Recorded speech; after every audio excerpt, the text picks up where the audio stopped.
เรื่องอื่นนะครับแต่ศึกษาในเรื่องที่อยู่ในตัวของเรานะครับเช่นนะครับเราศึกษาในเรื่องของจิตปรมัตถ์นะครับจิตก็อยู่ในตัวของเรานะครับแล้วก็ศึกษาในเรื่องของเจตสิกนะครับเจตสิกก็คือส่วนหนึ่งที่ประกอบกับจิตนะครับเจตสิกนี้มีสภาวะธรรมอยู่52อย่างด้วยกันนะครับแล้วก็ศึกษาเรื่องของรูปนะครับรูปก็คือร่างกายของเรานี้นะครับก็จะมีทั้งที่เป็นประสาทตาประสาทหูประสาทจมูกประสาทกายนะครับแล้วก็ทางใจนะครับทั้งหมดเนี่ยที่เราศึกษาเนี่ยนะครับเรื่องใหญ่ๆก็มีอยู่3เรื่องที่พูดมานะครับก็คือเรื่องของจิตเรื่องของเจตสิกแล้วก็เรื่องของรูปนะครับส่วนเรื่องของนิพพานเนี่ยเป็นสภาวะธรรมที่เรายังไม่มีนะครับเราศึกษาเรื่องของจิตเรื่องของเจตสิกเรื่องของรูปนี้นะครับเพื่อให้เกิดความรู้ความเข้าใจนะครับเมื่อเกิดความรู้ความเข้าใจแล้วเนี่ยเราก็ที่จะสามารถที่จะนำเอา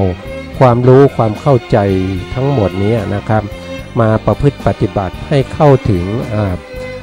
พระนิพพานนะครับก็เข้าถึงพระนิพพานเมื่อเราเข้าถึงพระนิพพานนั่นก็แสดงว่าเราก็จะมีปรมัตถธรรมทั้ง4อย่างนะครับครบตามสภาวะที่มันเป็นไปโดยธรรมชาตินะครับก็จะมีทั้งจิตมีทั้งเจตสิกมีทั้งรูปแล้วก็มีทั้งนิพพานนะครับแต่ตอนนี้เราได้มาตั้งแต่ตอนที่เราเกิดมาเนี่ยเราก็ได้มาแล้วปรมัตถธรรมทั้ง3นะครับแต่เรายังไม่ได้ปรมัตถธรรมอันที่4ก็คือนิพพานนะครับเพราะฉะนั้นเราก็จะศึกษาปรมัตถ์ทั้ง3เนี่ยให้เกิดความรู้ความเข้าใจเพื่อที่เราจะได้นำไปประพฤติปฏิบัตินะครับให้เกิดความรู้ความเข้าใจแล้วก็ได้ตรัสรู้ธรรมได้พระนิพพานซึ่งเป็นปรมัตถธรรมที่4นะครับนี่ก็เป็นสิ่งที่เราควรจะที่จะต้องศึกษานะครับครั้งที่แล้วนะครับครั้งที่แล้วผมก็ได้พูดไปในเรื่องของรูปนะครับรูปนี้ก็จะอยู่ในปริเฉดที่3นะครับเป็นปริเฉดที่3นะครับรูปใหญ่ๆนะครับรูปใหญ่ๆก็จะมีอยู่ด้วยกัน2อย่างนะครับมีอยู่ด้วยกัน2อย่างนะครับนะครับรูปใหญ่ๆก็จะมีอยู่2อย่างก็คือจะเป็น1ก็คือเป็นรูปแบบเขาเรียกว่าเป็นนิพพานรูปนะครับนิพพานรูปนะครับแล้วก็รูปที่2นะครับก็เป็นนิพพานรูปนะครับรูปใหญ่ๆมี2รูปนะครับก็คือ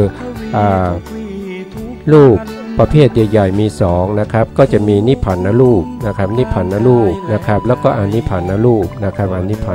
นรูปอยู่ตรงนี้นะครับแล้วก็อีกอันหนึ่งที่เราพูดถึงเมื่อวันก่อนก็คือรูปเล็กนะครับรูปเล็กก็จะมีอยู่11รูปด้วยกันนะครับนี่เราพูดไปแล้วนะครับต่อมาเราก็ได้มาศึกษาในเรื่องของชื่อของรูปปรมัตถ์นะครับชื่อของรูปปรมัตถ์นะครับเดี๋ยวสักครู่นะครับพอดี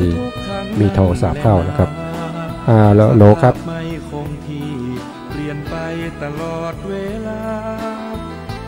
ครับครับผมครับนะครับนะครับก็ใ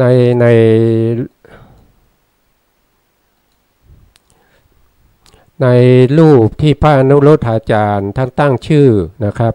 ถ้าตั้งชื่อไว้ว่าเป็นรูปปรมัตถ์แท้มีอยู่18รูปนะครับ18รูปนั้นก็คืออะไรก็คือนิพพานรูปนั่นเองนะครับใน18รูปเนี่ยท่านพระอนุรุทธาจารย์นะครับก็ให้ชื่อว่า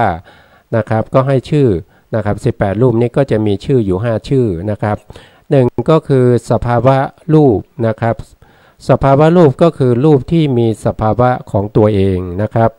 อย่างเช่นธาตุดินก็จะมีสภาวะของความแข็งนะครับความแข็งนะครับถ้าเป็นรูปที่เป็นไฟก็จะมีสภาวะรูปที่ร้อนนะครับ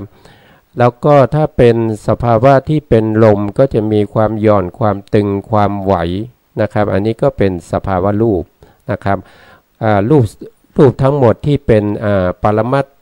รูปปรมัตถ์18นี้ก็มีชื่อ5ชื่อแรกก็คือสภาวะรูปนะครับแล้วชื่อที่2นะครับชื่อที่2ก็คือลักษณะรูปนะครับลักษณะรูปก็คือลักษณะยังไงก็คือลักษณะของความเป็นอนิจจังทุกขังอนัตตานะครับรูปทุกรูปเนี่ยนะครับจะต้องมีความเป็นอนิจจังทุกขังอนัตตานะครับแล้วก็อันที่3นะครับก็ชื่อว่านิพพานรูปนะครับนิพพานรูปเนี่ยก็คือนิพพานรูปนะครับนิพพานรูปนะครับก็คือรูปที่เกิดจากกรรมนะครับเกิดจากกรรมเกิดจากจิตเกิดจากอุตุแล้วก็เกิดจากอาหารนะครับรูปทั้งหมดก็จะเกิดจากปัจจัย4ปัจจัยนะครับก็คือเกิดจากกรรมนะครับอดีตกรรมนะครับแล้วก็เราจิตนะครับแล้วก็อุตุและอาหารนะครับแล้วนอกจากนั้นนะครับในบางครั้งเนี่ยเราก็จะไปเจอว่านะครับขันธ์5นะครับขันธ์5ก็คือรูปขันธ์เวทนาขันธ์สัญญาขันธ์สังขารขันธ์วิญญาณขันธ์นะครับรูปขันธ์เนี่ยก็จะเกิดจาก5อย่างด้วยกันนะครับก็เกิดจากปัจจัย5นะครับก็เกิดจาก1ก็คือวิชานะ2ก็คือกรรมนะครับ3ก็คือตัณหานะครับ4ก็คืออาหารนะครับ5ก็คือนิพพัตติของรูปนะครับก็จะเป็นอีกในหนึ่งนะครับก็จะไม่ได้พูดถึงในที่นี้แต่ถ้าเราไปเรียนในเรื่องของวิปัสสนาในปฏิเฉทที่9เราก็จะเจอในรูปที่ผมพูดมานะครับก็คือรูปที่เกิดจากสมุฏฐานทั้ง5นะครับนะต่อไปในชื่อที่4ของรูปนะครับชื่อที่4ของรูปชื่อที่4ของรูปเนี่ยก็คือรูปะนะครับคืออะไรก็คือรูปที่มีการเสื่อมสิ้นสลายไปนะครับรูปเนี่ยนะครับเกิดขึ้นแล้วก็ต้องเสื่อมสิ้นสลายไปนะครับแตกไปดับไปกระจายไปนะครับแล้วก็หมดไปนะครับอันนี้เป็นลักษณะของเป็นลักษณะของรูปอย่างหนึ่งนะครับแต่ในที่นี้ให้ชื่อว่าเป็นรูปะนะครับพระอนุรุทธาจารย์ท่านให้ชื่อว่าเป็นรูปะนะครับส่วนข้อที่5นะครับข้อที่5นี่ก็คือสัมมาสนะรูปนะครับสัมมาสนะรูปก็คือรูปที่พระโยคีนะครับใช้ในการพิจารณาในความเป็นอนิจจังทุกขังอนัตตานะครับคำว่าสัมมาสนะนะครับคำว่าสัมมาสนะเนี่ยถ้าเราปฏิบัติในเรื่องของวิปัสสนานะครับเราก็จะพบว่าสัมมาสนะเนี่ยจะเป็นวิปัสสนาญาณลำดับที่3นะครับวิปัสสนาญาณลำดับที่1เนี่ยนะครับก็จะชื่อว่านามรูปปริเฉทญาณนะครับแล้วก็วิปัสสนาญาณที่2นะครับก็ชื่อว่าปัจจยปริฆหายานนะครับญาณที่3ก็ชื่อว่าสัมมาสนะญาณนะครับนะสัมมาสนะญาณก็คือการเห็นนะเห็นอะไรเห็นรูปและนามที่เกิดขึ้นนะครับแล้วก็ตั้งอยู่แล้วก็ดับไปนะครับก็ชื่อว่าสัมมาสนะญาณนะครับแต่ในที่นี้พระอนุรุทธาจารย์เนี่ยนะครับท่านก็เอามาเป็นชื่อของรูปปรมัตถ์ทั้ง18รูปนะครับเป็นชื่อที่5นะครับเพราะว่าสัมมาสนะญาณเนี่ยเป็นการเห็นพระไตรลักษณ์เป็นครั้งแรกนะครับเป็นการเห็นอนิจจังทุกขังอนัตตานี่เป็นครั้งแรกนะครับก็ขึ้นอยู่กับแต่ละท่านนะครับว่าท่านสะสมมาในเรื่องของความเป็นอนิจจังหรือว่าเป็นทุกขังหรือว่าเป็นอนัตตานะครับแต่ทั้งนี้ทั้งนั้นก็ตามนะในสัมมาสนะญาณเนี่ยจะต้องเห็นความเป็นอนิจจังทุกขังอนัตตาก่อนนะครับเมื่อเห็นความเป็นอนิจจังทุกขังอนัตตานะครับนั่นก็แสดงว่าเราได้เข้าถึงญาณที่3นะครับเข้าถึงญาณที่3นะ แล้วญาณที่3เนี่ยเป็นญาณแรกที่เห็นในเรื่องของพระไตรลักษณ์นะครับอันนี้ก็จะเป็นชื่อที่พระอนุรุทธาจารย์ท่านได้ตั้งขึ้นนะครับท่านได้ตั้งขึ้นในปรมัตถธรรม18นะครับในปรมัตถธรรม18นี้นะครับ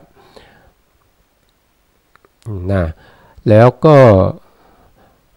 ต่อไปนะครับต่อไปเราก็จะพูดถึงในเรื่องของรูปนะครับรูปที่ไม่มี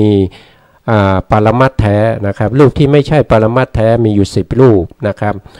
10รูปนั้นก็จะมีชื่อ5ชื่อเหมือนกันนะครับก็จะชื่อเขาก็จะคล้ายๆกับข้างบนนะครับ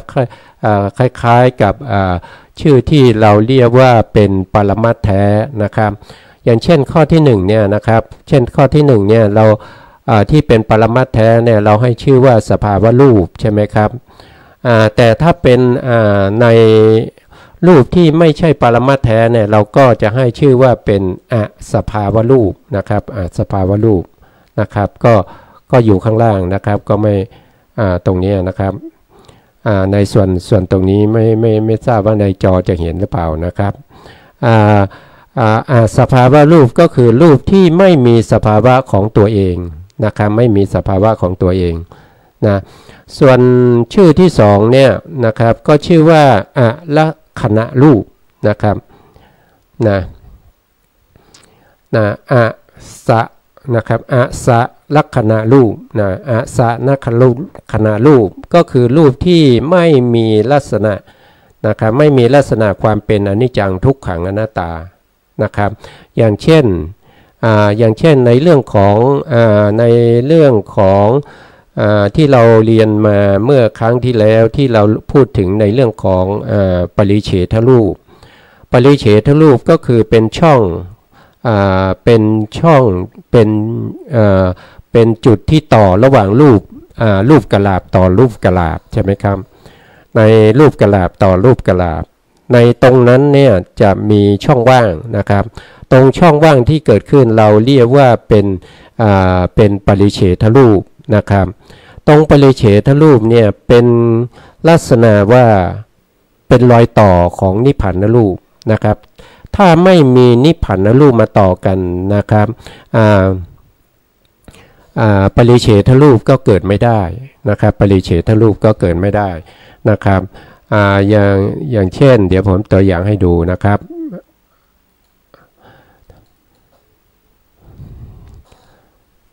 ตัวอย่างนะครับก็ตัวอย่างก็จะเครื่องมันก็จะช้านะครับนะรูปก็คือรอยต่อนะครับก็คือรอยต่ออย่างเงี้ยนะครับอย่างเงี้ยกว่ารูปจะขึ้นมานะครับก็คือตรง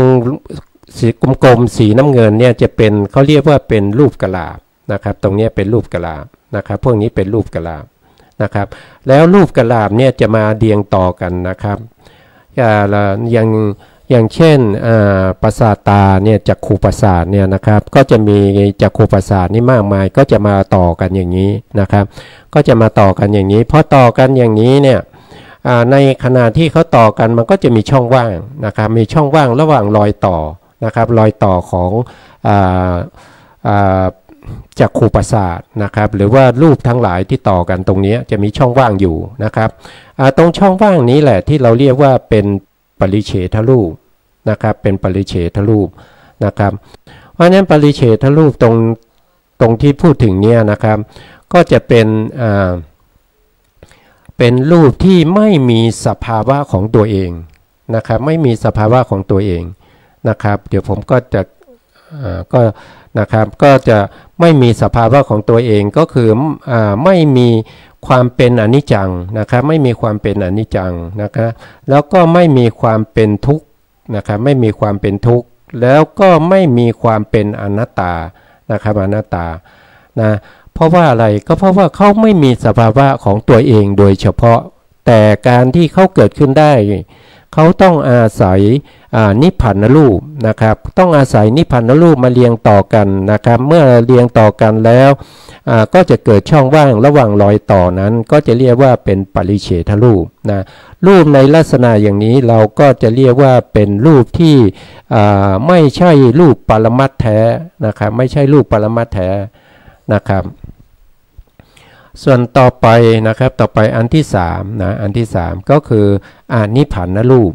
นะครับอานิพพานรูปก็คือรูปที่ไม่ได้เกิดจากกรรมนะครับ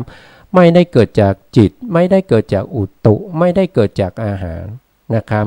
ก็ยกตัวอย่างก็เหมือนเดิมนะครับก็ยกตัวอย่างเดิมก็คือปริเฉทรูปนั่นเองนะครับปริเฉทรูปเนี่ยเขาเกิดขึ้นมาได้ก็เพราะอะไรก็เพราะว่ารูปปรมัตถ์นะครับรูปปรมัตถ์มาเรียงต่อกันเป็นรูปกลาบที่มาเรียงต่อกันแล้วเกิดช่องว่างนะครับตรงนั้นเนี่ยเราจะเรียกว่าเป็นปริเฉทรูปหรือรูปที่ไม่ใช่ปรมัตถ์โดยตรงนะครับเราก็จะเห็นได้ว่าเขาเกิดขึ้นเนื่องจากว่ามีรูปที่เป็นปรมัตถ์มาเรียงต่อกันแล้วในการเรียงต่อกันนั้นมีช่องว่างเกิดขึ้นช่องว่างนั้นเราเรียกว่าเป็นอนิพพานรูปนะครับอนิพพานรูปเพราะฉะนั้นอนิพพานรูปเนี่ยก็เป็นรูปที่ไม่ได้จะเกิดจากกรรมนะครับไม่ได้เกิดจากกรรมแต่เขาเกิดจากอะไรเกิดจากการเรียงต่อกันของนิพพานรูปที่เกิดเป็นช่องขึ้นมาเรียกว่าปริเฉทรูปนะครับแล้วเขาก็ไม่ได้เกิดจากจิตนะครับเขาไม่ได้เกิดจากอุตุไม่ได้เกิดจากอาหารแต่เขาเป็นช่องว่างของนิพพานรูปที่มาต่อกันนะครับก็จะเป็นในลักษณะนี้เราจะท่านพระนุรุทธาจารย์ท่านจึงให้ชื่อว่าเป็นอนิพพานรูปนะครับนะต่อไปชื่อที่4นะครับชื่อที่4ของรูปที่ไม่ใช่ปรมัตถ์แท้นะครับรูปที่ไม่ใช่ปรมัตถ์แท้นะครับก็ชื่อที่4ก็คืออรูปะนะครับ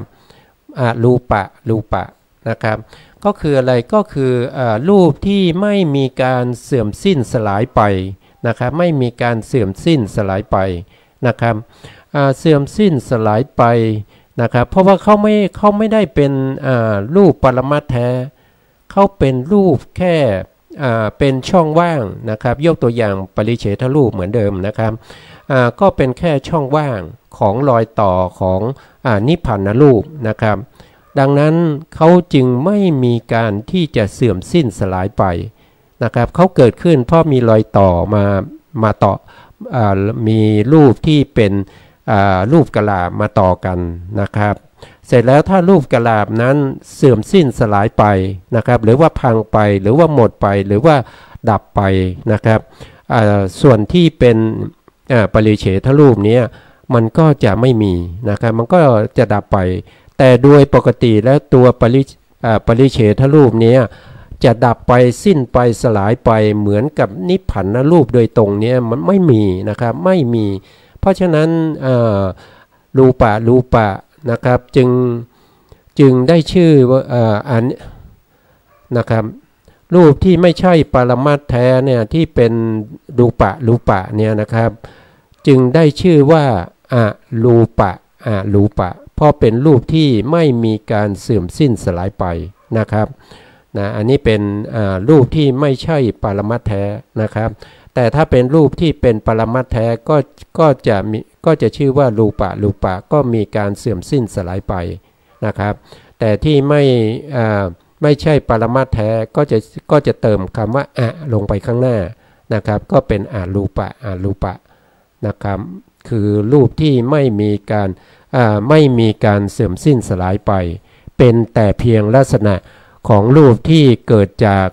รูปที่เป็นปรมัตถ์แท้นะครับเป็นสภาวะที่มาพร้อมกับรูปปรมัตถ์แท้ถ้ารูปปรมัตถ์แท้ไม่มีนะครับรูปที่เป็นรูปที่ไม่ใช่ปรมัตถ์ก็จะไม่มีนะครับหรือบางทีเราก็จะเรียกว่าเป็นอนิพพานรูปที่เราเรียนมานะครับ10รูปนี้นะ แล้วก็ชื่อว่าเป็นอนิพพานรูปที่เราเรียนมานะครับแต่ท่านพระอนุโลธาจารย์ก็แยกย่อยออกมาให้ชื่ออีก5ชื่อนะครับว่าเป็นอสภาวะนะครับก็คือไม่มีสภาวะของตัวเองนะครับแล้วก็อสลักขณะก็คือไม่มีความเป็นอนิจจังทุกขังอนัตตานะครับแล้วก็อนิพพานรูปก็คือรูปที่ไม่ได้เกิดจากกรรมไม่ได้เกิดจากจิตไม่ได้เกิดจากอุตุไม่ได้เกิดจากอาหารนะครับแล้วก็ชื่อที่4ก็คืออรูปะนะครับก็คือเป็นรูปที่ไม่มีการเสื่อมสิ้นสลายไปนะครับส่วนชื่อที่5เนี่ยก็ชื่อว่าอสัมมสนรูปนะครับอสัมมสนรูปคืออะไรก็คือเป็นรูปที่พระโยคีนะครับไม่สามารถที่จะนำมาพิจารณาโดยความเป็นอนิจจังทุกขังอนัตตานะครับทำไมถึงไม่สามารถจะนำมาพิจารณาโดยความเป็นอนิจจังทุกขังอนัตตานะครับก็เพราะว่ารูปที่ไม่ใช่ปรมัตถ์แท้เนี่ยนะครับเขาไม่มีความเป็นอนิจจังทุกขังอนัตตาในลักษณะที่เขาเกิดมาพร้อมกับรูปที่เป็นปรมัตถ์แท้18รูปที่เราเรียกว่านิพพานรูปนั้นนะครับเขาเกิดตามนั้นเสร็จแล้วนิพพานรูปนั้นนะครับมีการเรียงต่อกันนะครับปริเฉทรูปจึงเกิดขึ้นนะครับแล้วก็ถ้ามีการเสื่อมสิ้นสลายไปของปรมัตถ์นะครับรูปปรมัตถ์แท้นะครับปริเฉทรูปก็จะสลายไปนะครับตัวปริเฉทรูปนั้นไม่มีสภาวะของตัวเองนะครับเพราะฉะนั้นปริเฉทรูปจึงไม่มีความเป็นอนิจจังทุกขังอนัตตานะครับเพราะฉะนั้นจึงได้ชื่อมาว่าอสัมมสนญาณนะครับเป็นไปในลักษณะอย่างนี้นะครับต่อไปก็จะรูป28นะครับอีกในหนึ่งนะครับรูป28เนี่ยแบ่งออกเป็นประเภทใหญ่ๆอยู่2ประเภทด้วยกันนะครับใน2ประเภทนี้นะครับก็คือ1ก็คือมหาพุทธรูปนะครับมหาพุทธรูปก็คือหมายถึงรูปที่เป็นใหญ่และปรากฏชัดเจนนะครับมีอยู่4รูปด้วยกันนะครับท่านคงยังจำได้นะครับว่ามหาพุทธรูป4รูปนั้นคืออะไรนะครับมหาพุทธรูป4รูปนั้นนะครับก็คือ1ก็คือปัทวีนะครับปัทวีหรือธาตุดินนะครับมีความแข็งเป็นลักษณะนะครับมีความแข็งเป็นลักษณะแล้วก็มีการทรงไว้เป็นกิจนะครับนะมหาพุทธรูปนี้เขาจะแข็งนะครับเมื่อกายประสาทเนี่ยไปกระทบเนี่ยก็จะรู้สึกถึงความแข็งนะครับก็จะรู้สึกถึงความแข็งนะแล้วก็ตัวมหาพุทธรูปเนี่ยเป็นตัวที่ทรงไว้เป็นแท่งเป็นก้อนนะครับที่ทรงไว้ให้รูปอื่นเนี่ยมาอาศัยได้นะครับอันนี้คือมหาพุทธรูปที่เรียกว่าปัทวีหรือธาตุดินนะครับหรือธาตุดินมหาพุทธรูปอันที่2นะครับก็คือธาตุน้ำนะครับก็คือธาตุน้ำเนี่ยก็จะมีลักษณะเอิบอาบนะครับมีลักษณะเอิบอาบแล้วก็มีลักษณะการไหลนะธาตุน้ำเนี่ยจะมีลักษณะของการไหลแล้วก็ยังมีลักษณะของการเกาะกลุ่มก็คือเกาะให้ธาตุเช่นธาตุดินนะธาตุไฟแล้วก็ธาตุลมเนี่ยให้เกาะติดกันนะครับเกาะติดกันนะครับสภาวะนั้นที่เขาเกาะติดกันนั้นก็คือธาตุน้ำนะครับก็คือธาตุน้ำเราสังเกตเห็นได้จากฝุ่นนะครับฝุ่นหรือว่าแป้งก็ตามอะไรที่มันเป็นผงๆนะครับถ้าเราเอาน้ำลงไปเนี่ย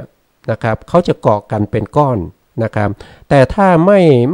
มีถ้าเราไม่ใส่น้ำเข้าไปถ้าเราเปิดพัดลมนะครับลมมันก็จะพัดเอาฝุ่นแล้วก็แป้งพวกนั้นกระจัดกระจายไปนะครับแต่ถ้าเราเอาน้ำเนี่ยหยดลงไปนะครับพวกที่เป็นฝุ่นเป็นแป้งพวกนั้นก็จะเกาะกลุ่มกันนะครับอันนี้ก็เป็นลักษณะของน้ำนะหรือบางทีเราก็เรียกว่าเป็นอาโปนะครับอาโปหรือน้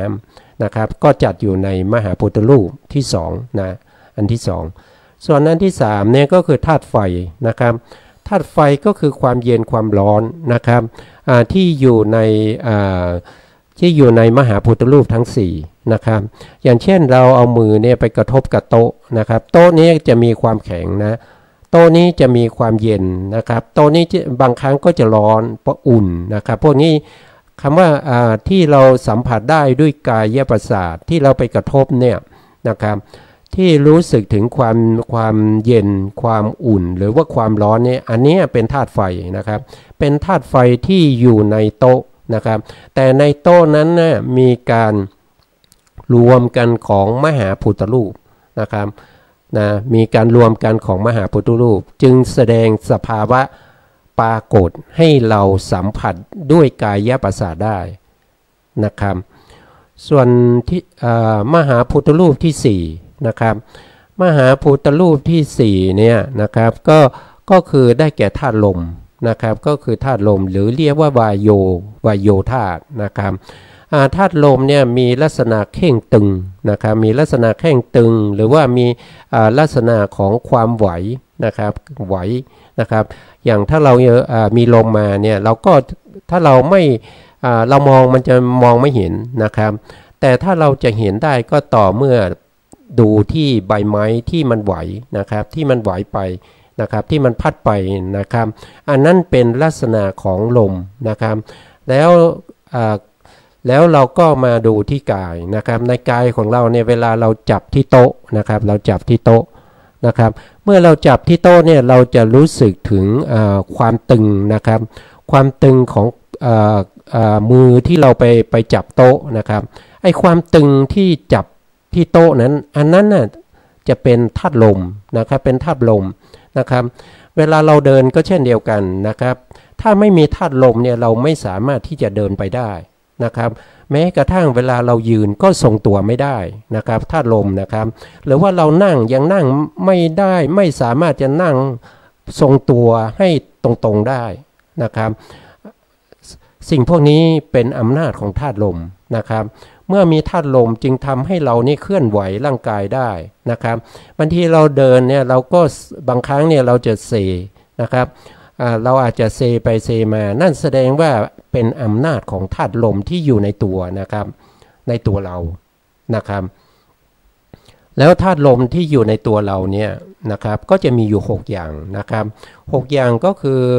ลมที่อยู่ในลำไส้อย่างนี้นะครับลมที่อยู่ในช่องท้องนะครับอันที่2ช่องท้องนะครับอันที่3ก็คือลมที่พัดจากเบื้องล่างขึ้นสู่เบื้องบนนะครับในตัวเรานะครับอันที่4ก็คือพัดจากเบื้องบนลงสู่เบื้องล่าง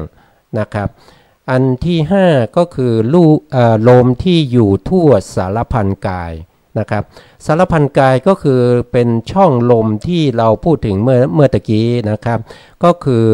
ปริเฉทรูปนะครับที่มีรูปกลามาต่อกันในร่างกายของเราเนี่ยจะมีกายประสาทมีเนื้อมีหนังมีเอ็นมีกระดูกทั้งหลายนี่มาต่อกันใช่ไหมครับในช่วงที่เขาต่อกันเนี่ยเขาจะมีช่องว่างนะครับในช่องว่าง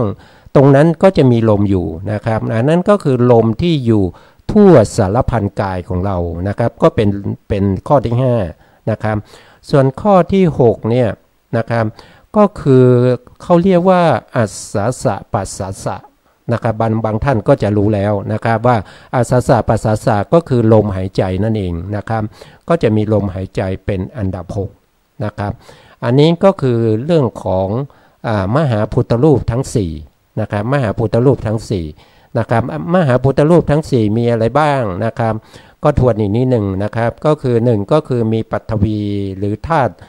ตุดินนะครับอันที่2ก็มีอาโปหรือธาตุน้ำนะครับอันที่3มี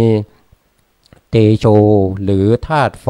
นะครับอันที่4ก็มีวายโย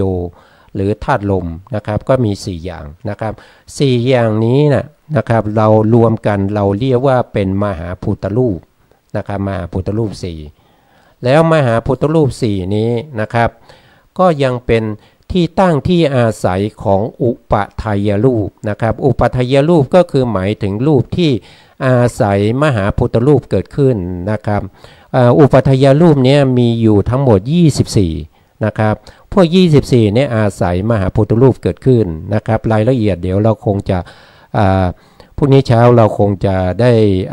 พูดคุยกันต่อไปนะครับช่วงนี้เวลาก็ใกล้จะหมดแล้วนะครับก็จำเป็นที่เราจะต้องยุติรายการนะครับเพื่อคืนเวลาให้ทางสถานีนะครับก็สุดท้ายนี้นะครับก็ขอกราบขอบพระคุณพระครูสมุทรวิสุวัตรวรกิจโจผู้อำนวยการสถานีวิทยุวัดฝายหินนะครับคลื่น 104.5 เมกะเฮิรตซ์นะครับแล้วก็ขอบพระคุณผู้ที่เป็นเจ้าหน้าที่สถานีทุกท่านนะครับแล้วขอบพระคุณพระครูปริยัติยานุศาสตร์นะครับและที่สำคัญก็คือลืมไม่ได้นะครับนั่นก็คือท่านผู้ฟังและผู้ชมทุกท่านนะครับที่เข้ามารับชมรับฟังในรายการนี้นะครับก็ขอบคุณทุกท่านนะครับขอให้ท่านผู้ฟังผู้ชมเนี่ยจงมีแต่ความสุขกายสุขใจนะครับแล้วก็คิดสิ่งใดนะครับหวังสิ่งใดที่ประกอบด้วยคุณธรรมจริยธรรมเป็นบุญเป็นกุศลนะครับก็ขอให้ได้ตามความประสงค์นะครับแล้วที่สำคัญนั่นก็คือขอให้ท่านจงมีดวงตาได้เห็นธรรมในเร็วๆนี้นะครับก็สุดท้ายนี้ก็ขอสวัสดีนะครับค่อยเจอกันใหม่ในโอกาสต่อไปนะครับสวัสดีครับผมเหตุทำให้เกิดทุกข์ช่องทางดับทุกข์นั้นคืออุเบกขาอริยสัจสี่รวมความได้เห็นปัญญาส่องฉายบัญชาในภาวะจิตในโลกิยธรรมโลกุตระธรรมจุดเชื่อมที่นำเจริญสมาธิใจโคตระภูยา